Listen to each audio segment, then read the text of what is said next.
सुप्रभात बच्चे, उम्मीद है आप अच्छे से होंगे।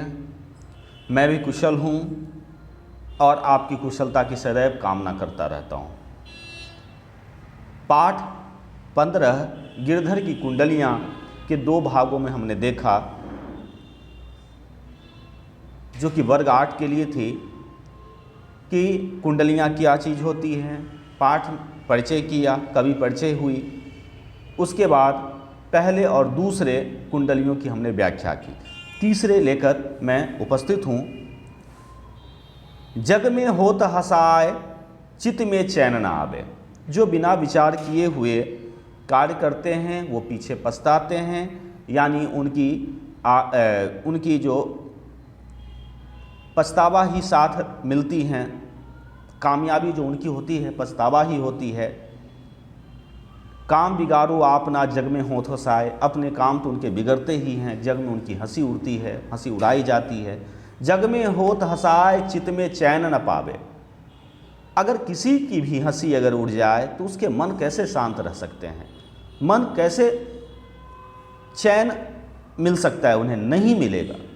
अगर सामने में आपकी मजाक उड़ाई जाए, हंसी उड़ा जाए तो आपको बेचैनी होगी ही, आप चुप नहीं बैठेंगे। चित्त में चैन न पावे, नहीं पाएंगे चैन। खान पान सम्मान का भ्रंश है। खान पान सम्मान राज रंग मन ही न भावे। न खाने रुचिकर लगेंगे, न पीना उन्हें सफल लगेगा, सम्मान भी उन्हें नहीं मिलेगा। राग रंग यानी सुख चैन मस्ती मन न भावे, ये सभी मन को नहीं भाएंगे। कह गिरधर कविराय दुख कछु टरत न टरे। कह रहे हैं, गिरधर कविराय का कहना है कि दुख कछु टरत न टरे। ये जो दुख होते हैं टालने से नहीं टलते हैं, ये आपका पीछा करेंगे ही, क्योंकि आपने बिना विचार किए हुए कार्य की शुरुआत कर दी है। आपने कुछ सोचा ही नहीं। खटकत है जिये माही कियो जो बिना विचारे। उनके मन क्या रहते हैं, अशांत होते हैं, बेचैनी रहती है। उन्होंने कोई तैयारी ही नहीं की, उन पर कोई उसने विचार ही नहीं किया। कियो जो बिना विचारे, जो बिना विचारे कार्य किए शुरुआत कर देते हैं, उनके मन अशांत होते हैं, खटकते रहते हैं, बेचैनी रहती है, पछतावा होता है, जग में हंसी होती है। यह इस कुंडली की व्याख्या है। आगे चौथे और अंतिम कुंडली लेकर आपके पास उपस्थित हूँ। दौलत पाए न कीजिए सपने हूँ अभिमान। दौलत पाए न कीजिए, दौलत अगर पा लिए हैं तो न कीजिए, मत कीजिए। क्या नहीं कीजिए? सपनों हूँ अभिमान, सपने में भी नहीं। सजग में तो नहीं करें, सपने में भी आप अभिमान मत करिए। अभिमान ईश्वर का भोजन होता है, ऐसा मानते हैं। दौलत पाए न कीजिए सपने हूँ अभिमान। चंचल जल दिनचारी के ठऊँ न रहत निदान। ये चंचल जल की तरह होते हैं। क्या जल को इकट्ठा किया जा सकता है? वो फैल जाएंगे, वो आपके पास नहीं रख सकते हैं। तो उसी तरह से धन भी बहुत दिनों तक नहीं रहता है। ठाऊ न रहत निदान। और ये दिनचारी के हैं, कुछ दिन के लिए हैं। संसार में अमीर हैं तो गरीब ही होंगे, गरीब हैं तो अमीर होंगे। सुख हैं तो दुख भी आएंगे, दुख हैं तो सुख भी आएंगे। ये जीवन के अंग हैं। अगर आप दौलत पर अहंकार करते हैं, अभिमान करते हैं, तो यह भी ज़्यादा दिनों तक नहीं रहता। परिवर्तन होते ही रहते हैं। परिवर्तन संसार का नियम है, इससे हम अलग नहीं रह सकते। आज अगर हैं दौलत तो कल वो खत्म होंगे ही। कुछ दिन लगेंगे, कुछ समय बीतेंगे, कुछ विपत्तियां आएगी, कुछ परिस्थितियां आएंगी, तब होंगे, लेकिन होंगे जरूर। दौलत पाए न कीजिए सपने हूँ अभिमान। चंचल जल दिनचारी को ठऊ न रहत निदान, ठऊ न रहत निदान जगत जी, ठऊ न रहत निदान जियत जग में जस लीजिए। इसकी कोई निश्चितता नहीं है, इसलिए जियत जगत में जस लीजिए, इसलिए जगत में अगर जी रहे हैं तो यश कमाइए, आशीर्वाद लीजिए लोगों का, लोगों की मदद करिए, यश कमाकर अपना नाम बढ़ाइए।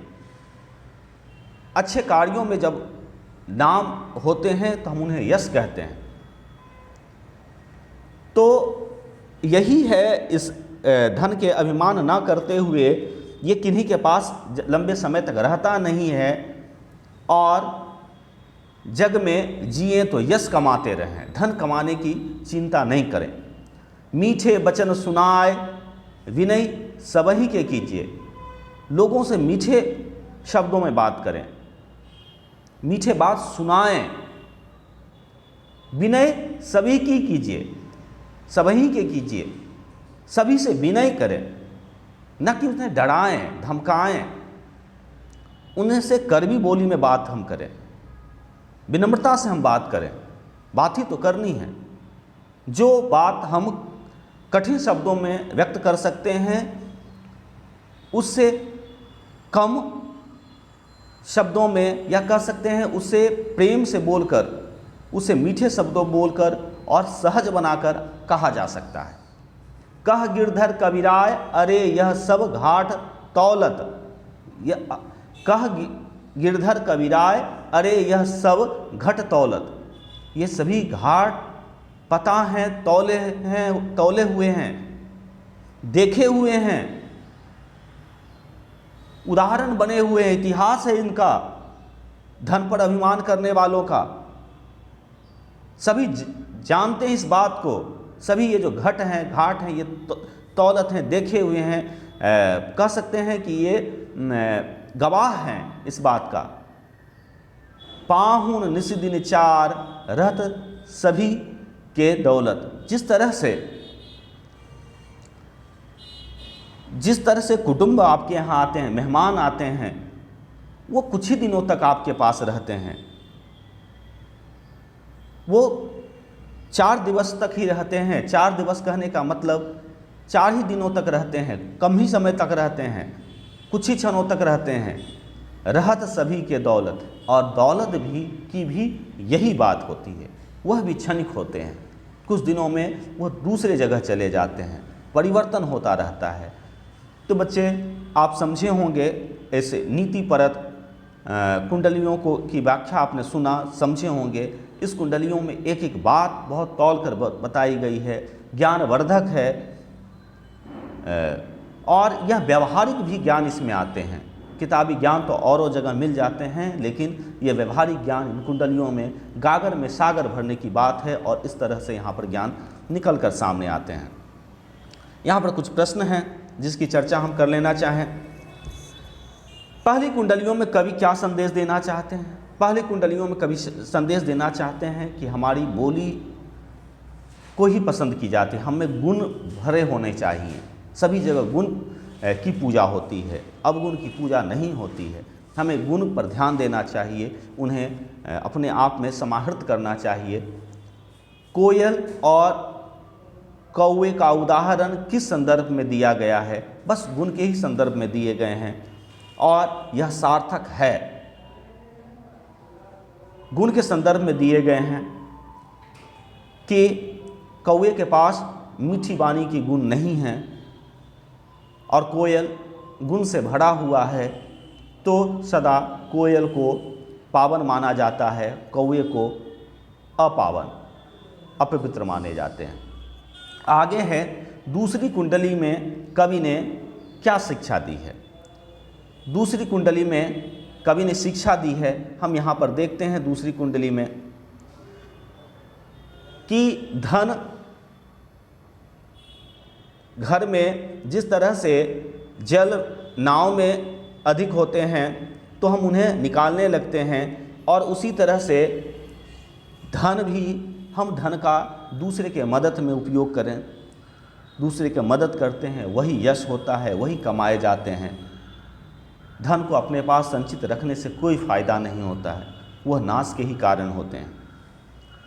प्रत्येक कार्य सोच समझकर क्यों करना चाहिए? अगर हम प्रत्येक का उदाहरण देकर समझाएं, अगर प्रत्येक कार्य हम सोच समझकर नहीं करें तो हमें पछतावा ही हाथ लगेगी, हम पछताएंगे ही, क्योंकि हमने उस पर कोई काम किया ही नहीं है, उसके विचार किए ही नहीं, उसकी तैयारी की ही नहीं है। उदाहरण के तौर पर बिना तैयारी किए हुए हम नदी में कूद पड़े, न लाइफ जैकेट लिए हैं, न ऑक्सीजन सिलेंडर लिए हैं, न तैरना जानते हैं, और नदी में कूद पड़े, तैरना सीखा ही नहीं है, तो क्या होंगे? पछतावा ही हमारे पास आएगा। कई उदाहरण हो सकते हैं बच्चे। धनवान होने पर अभिमान क्यों नहीं करना चाहिए? स्पष्ट कीजिए। धनवान होने पर हमें अभिमान नहीं करना चाहिए। धन किसी के पास लंबे समय तक नहीं रहते हैं। अभिमान होना ही नहीं चाहिए धन का, क्योंकि वह कुटुंब की तरह 2-4 दिनों तक रहते हैं, उसके बाद वह चले जाते हैं। तो हमें धन पर अभिमान नहीं करना चाहिए, वह शाश्वत नहीं है, वो लंबे समय तक नहीं रह सकते। बच्चे, धन्यवाद आप सभी का। आप पढ़ाई करें, लाभ उठाएं वीडियो से। बहुत सारी ऐसी बातें होती हैं जो क्लास में नहीं चर्चा होती है, वीडियो में होती है, बहुत ध्यान से बनाया जाता है, देखा जाता है, सभी बातों को रखा जाता है, तैयारी की जाती है। तो वीडियो भी देखें। ऑनलाइन क्लास में बहुत सारी ऐसी बातें होती हैं जो कम समय में वीडियो में कहे जाते हैं, ऑनलाइन क्लासेज में लंबे समय मिलते हैं। तो ऑनलाइन क्लासेस करें और वीडियो देखें, लाभान्वित हों। धन्यवाद।